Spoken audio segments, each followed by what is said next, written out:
পরিমাণ বৃদ্ধি পেয়েছে। মানুষ কোনো জিনিস দেখলে মানুষের লোভ লালসা হয়, মানুষ চিন্তা করে কারোর উপর জুলুম করে হোক, যেভাবেই হোক তার কাছ থেকে আমার স্বার্থ হাসিল করতেই হবে, হোক সেটা জুলুম করে, না হয় আপুসে চাইবো, না দিলে জুলুম করব। বর্তমান সময়ে হালতটা এমন হয়ে গিয়েছে, আগের জামানায় এমন ছিল না। হযরত আব্দুল্লাহ ইবনে আব্বাস রাদিয়াল্লাহু তাআলা আনহু বলেন, উনি এক হাদিসের মধ্যে রাওয়ায়াতের মধ্যে বলছেন, এক জামানায় একটা বাদশা ছিল, একটা রাজা ছিল, সে মানুষের উপর ইনসাফ করত। কিন্তু সে একদিন জঙ্গলে চলে গেল, বনে গেল সে শিকার কার্যকলাপ করার জন্য। সে যখন বনে গিয়ে শিকার করছে, শিকার করতে করতে দিনের আলো ফুরিয়ে সন্ধ্যা হয়ে গেল। সন্ধ্যা হয়ে যাওয়ার পর সেই বাদশা বাড়িতে আসবেন।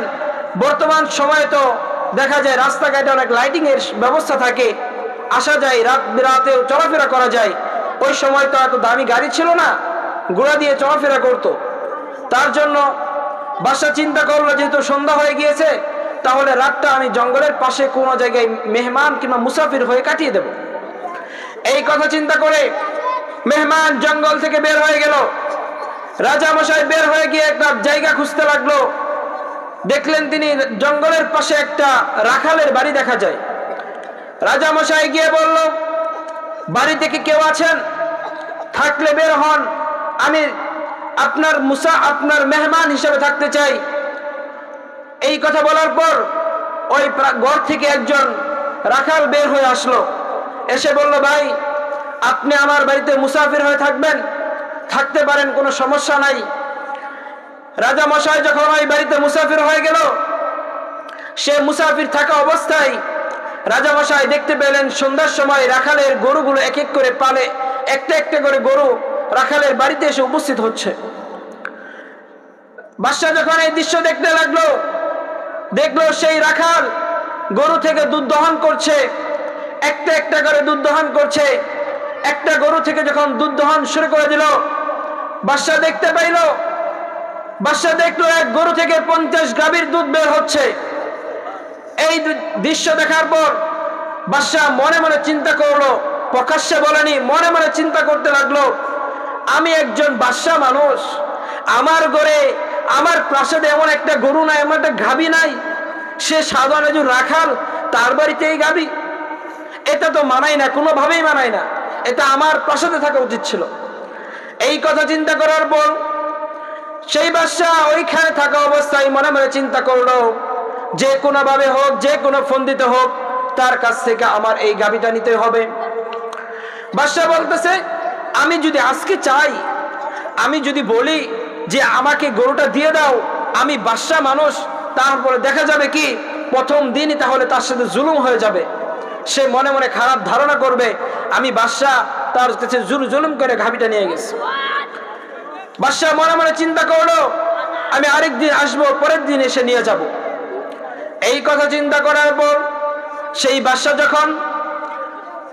বাদশা ওই দিন পরের দিন সকালে যখন বের হয়ে চলে যায়, যাওয়ার পর পরবর্তী দিন কিছুদিন পর আবার যখন ওই রাখালের বাড়িতে এসে মেহমান হয়ে গেল, ওই মেহমান হওয়ার পর রাখাল যখন গরুগুলো থেকে দুধ দহন করতে লাগলো, রাজা মশাই আবার অবলোক দৃষ্টিতে দেখতে লাগলেন, কোন সেই গরু যেই গরুর থেকে 50 গরুর মতো দুধ দিত এক গরু।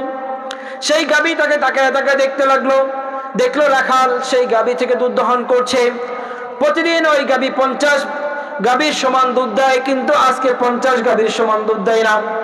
বাদশা দেখতে লাগলো সেই গাভী আজকে এত অল্প পরিমাণ দুধ দিয়েছে, যার দ্বারা এক বালতি পরিমাণ দুধ হয় না। বাদশা চিন্তা করলো, কি আজীব ব্যাপার, কি আজীব ব্যাপার, আমি তো ওই দিনে দেখলাম এই গাভী 50 গরুর দুধ দিয়েছিল, আজকে কি এমন হলো যার কারণে এই গাভী মাত্র এক বালতি দুধ হয় না, এক গরুর দুধ এই গাভী দিতে পারছে না। এই কথা চিন্তা করতে করতে সেই রাজা তার পরিচয় লুকিয়ে সে বলল, দোস্ত কি ব্যাপার, গতকালকে না আমি তোমার বাসায় এসেছিলাম, ওই দিন দেখলাম এটা কি সেই গাভী, যেই গাভী কিছুদিন পূর্বে আমি যখন এসেছিলাম দেখলাম 50 গরুর পরিমাণ দুধ দিয়েছে, আজকে দেখলাম এই গাভী বেশি দুধ দেয় নাই, কারণ কি ভাই আমাকে বলো। বলতে লাগলো, দোস্ত শোনেন কারণ কি? আমার মনে হচ্ছে আমার রাজ্যের বাসা মনে হয়, বাচ্চা মনে হয় তার প্রজাদের উপর জুলুম শুরু করে দিয়েছে, তার প্রজাদের উপর জুলুম করছে। এই কারণেই জুলুমের জন্যই আল্লাহ সুবহানাহু তাআলা এই গাভীর থেকে বরকত উঠিয়ে নিয়েছে।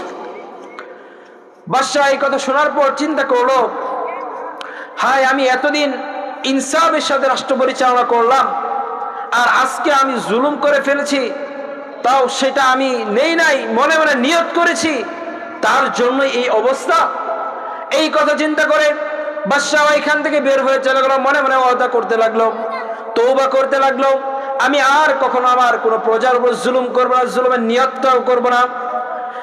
পরের দিন সকালে বাদশাহ আবার যখন তার প্রাসাদে চলে গেল, চলে যাওয়ার পর সে তার মনে মনে সে নিজেকে অপদস্থ ভাবতে লাগলো, নিজে খুব খারাপ লাগতে লাগলো। হায়, আমি এতদিন ইনসাফের সাথে শাসক পরিচালনা করলাম, আজকে আমি জুলুম করার কারণে আজকে আমি জুলুম করি নাই, জুলুমের শুধু নিয়ত করেছি, তার জন্য এই অবস্থা। এই কথা চিন্তা করে করে বাদশাহ যখন তওবা করতে লাগলো, আল্লাহর কাছে ফরিয়াদ করে বলতে লাগলো, ও মালিক, আমি তো অপরাধ করে ফেলেছি, আমাকে ক্ষমা করে দাও, আমি আর জুলুম করব না, আমি আর জুলুমের নিয়ত করব না, ইচ্ছা মনে পোষণ করব না। এই কথা বলে বাদশাহ চিন্তা করলো, দেখি কালকে আমি ওই রাখালের বাড়িতে গিয়ে দেখব আল্লাহ রাব্বুল আলামিন কি আমাকে মাফ করেছেন কিনা। যদি রব আমাকে মাফ করে থাকেন তাহলে আমি বুঝতে পারবো, যদি মাফ না করেন তাও আমি বুঝতে পারবো। এই কথা চিন্তা করে পরের দিন যখন বাদশাহ আবার চলে গেল, বাদশাহ আবার গিয়ে বলছে, দোস্ত ভালো আছেন? বললো, দোস্ত আপনি আবার এসেছেন, আসেন আসেন, ঘরে আসেন, বসেন। সন্ধ্যার সময় দেখা গেল আবার ওই গাভী আসলো, আসার পর আবার দুধ দহন করতে শুরু করলো। আবার দেখলো সে আগের মতন যেই গাভী 50 গাভীর দুধ দিত, আজও সেই গাভী 50টা গাভীর মতো দুধ দিচ্ছে। একই গাভী 50 গাভীর দুধ দিচ্ছে। দেখার পর বাদশাহ বলে উঠলো, দোস্ত কি আজীব ব্যাপার, আজকে তো গাভী দেখা যায় 50 গাভীর দুধ দিচ্ছে আগের মতো, তাহলে আগে এমন হালত হয়েছিল কেন? বলতে লাগলো, দোস্ত মনে হয় আমার রাজ্যের রাজা মনে হয় জুলুম বন্ধ করে দিয়েছে, জুলুম বন্ধ করে দেওয়ার কারণেই আবার এই গরু আবার 50 গাভীর দুধ দিচ্ছে। মুহতারাম হাজিরিন, আমি আপনাদেরকে এই ঘটনা থেকে এটা বুঝাতে চাচ্ছিলাম যে বর্তমান সময় দেখা যায় মানুষ যখন পদবি পেয়ে যায়, চেয়ার পেয়ে যায়, সে তখন নিজে কি ছিল আগে, কি তার অস্তিত্ব, সে তা ভুলে যায়। সে তা ভুলে গিয়ে সে চিন্তা করে আমি কার উপর জুলুম করে বিজয়ী হব। এই ধারণা করে এরকম জুলুম করার কারণে আজকে দেখা যায় রাষ্ট্রগুলোর মধ্যে আল্লাহ রাব্বুল আলামিন পোষণ করার কারণে আজকে দেখা যায় রাষ্ট্রগুলোতে সর্বক্ষেত্রে সর্ব জায়গা থেকে আল্লাহ রাব্বুল আলামিনের বরকত কমে যাচ্ছে। আমি চাইলে তো আপনি চাইলেই রাষ্ট্রের মধ্যে জুলুম বন্ধ করতে পারবো না, ইনসাফ প্রতিষ্ঠা করতে পারবো না, কিন্তু আপনি আমায় চাইলেই আমি আমার ঘর থেকে ইনসাফ প্রতিষ্ঠা করতে পারি। আজকে থেকে আমি নিয়ত করব আমার ঘর থেকে আমি ইনসাফ প্রতিষ্ঠা করব। আমার ঘর দেখে আরেক ঘর শিখবো, আরেক ঘর এভাবে করে পুরো এলাকায় ছড়িয়ে যাবে ইনশাল্লাহ।